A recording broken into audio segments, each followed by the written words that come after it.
Dito kami nag-staycation, guys. Grabe, kami nga sa mundo. Ha, ang ganda ng area. Yan.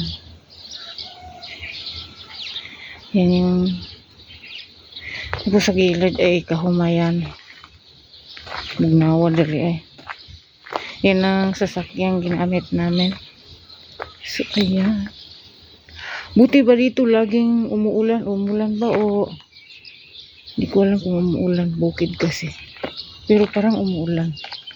So, ito dito kami nag-staycation. Yan. Yan, yung staycation namin.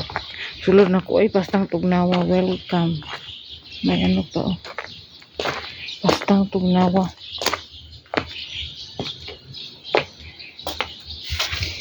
Ay. Yan. Ito yung loob. Type ko yung ano ng TV nila, guys.